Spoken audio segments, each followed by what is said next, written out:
بسم اللہ الرحمن الرحیم۔ السلام علیکم پیارے بچوں، آج ہم پڑھیں گے سبق زراعت و صنعت۔ زراعت کے معنی ہے کھیتی باڑی، اور صنعت جو ہماری زندگی میں استعمال ہونے والی مصنوعی چیزیں تیار کی جاتی ہیں اسے صنعت کہتے ہیں۔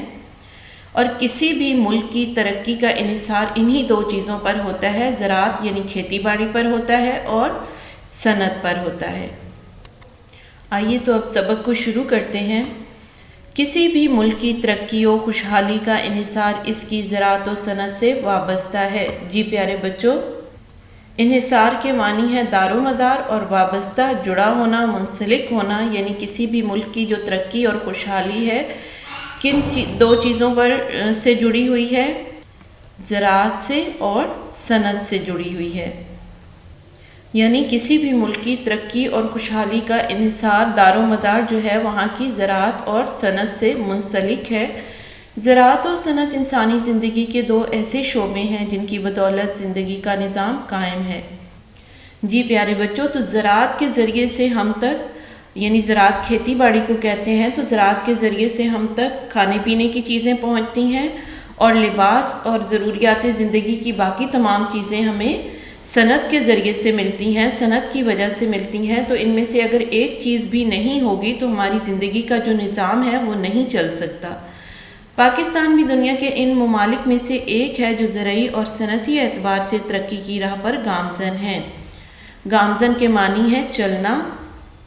جی بچوں، جیسے دنیا کے باقی ممالک زراعت میں اور صنعت میں ترقی کر رہے ہیں، اسی طرح پاکستان بھی زراعت اور صنعت میں ترقی کر رہا ہے، ترقی کی راہ پر چل رہا ہے۔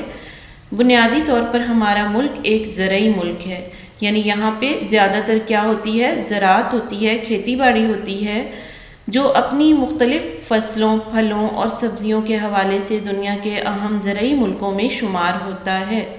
جی پیارے بچوں، پاکستان میں بھی ہر طرح کی فصلیں، پھل اور سبزیاں اگائی جاتی ہیں، اس لیے اس کا شمار ان ممالک میں ہوتا ہے جہاں پر زیادہ تر کھیتی باڑی کی جاتی ہے اور ان کا انحصار زراعت پر ہوتا ہے۔ قدیم زمانے میں دوسرے ملکوں کی طرح ہمارے ہاں بھی زراعت کے پرانے طریقے رائج تھے۔ قدیم زمانے میں یعنی پرانے زمانے میں، رائج کے معنی ہے جاری تھے، مقبول تھے۔ جس طرح سے دوسرے ممالک میں پرانے طریقوں سے زراعت کی جاتی تھی، اسی طرح پاکستان میں بھی پرانے طریقوں سے زراعت کی جا رہی تھی۔ اس طرح وقت اور محنت کا ضیاع بھی ہوتا تھا اور فصلوں کا معیار اور مقدار بھی تسلی بخش نہ تھی۔ ضائع کی جمع ہے، یعنی ان طریقوں سے، پرانے طریقوں سے کیا ہوتا تھا کہ ہمارا وقت زیادہ لگتا تھا اور محنت بھی زیادہ لگتی تھی، اور فصلیں جو ہیں کم پیدا ہوتی تھیں، فصلوں کی پیداوار کم تھی اور ان کا معیار یعنی ان کی کوالٹی بھی اتنی اچھی نہیں تھی۔ زمانے کے بدلتے ہوئے حالات اور سائنسی ترقی کی بدولت زرعی دنیا میں ایک انقلاب آیا۔ بدولت وجہ سے انقلاب کہتے ہیں تبدیلی کو، نئے نظام کے نفاذ کو، نافذ ہونے کو۔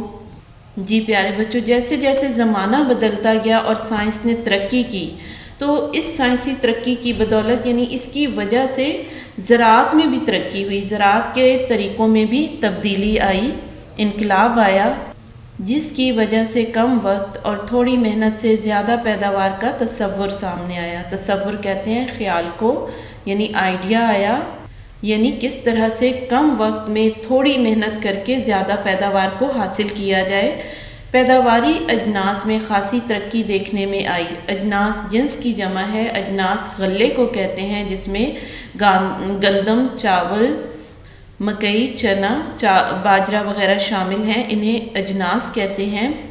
نئے نئے آلات، جدید طریقہ کار، کام کرنے کے طریقے، بیج، کھادوں اور جراثیم کش ادویات کی بدولت، جراثیم کو مارنے والی ادویات کی بدولت زراعت کے شعبے نے ایک نیا انداز اختیار کیا۔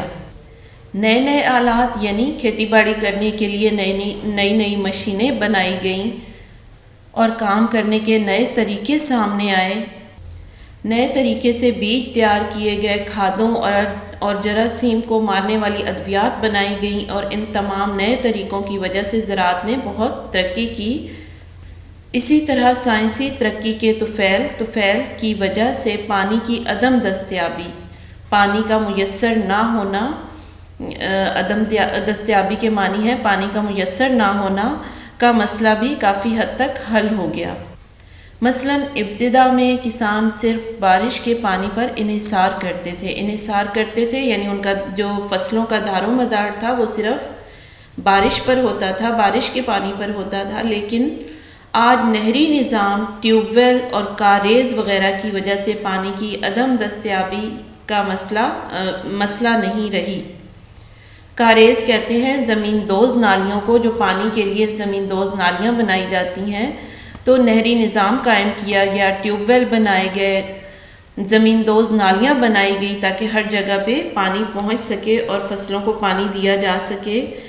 استاد صاحب نے جب یہ باتیں بچوں کو بتائیں تو انہوں نے اصرار کیا، ضد کی کہ ہمیں کسی زرعی فارم کی سیر کرائی جائے تاکہ ہم آپ کی بتائی ہوئی ان باتوں کی روشنی میں عملی طور پر مشینوں کو کام کرتے ہوئے دیکھ سکیں۔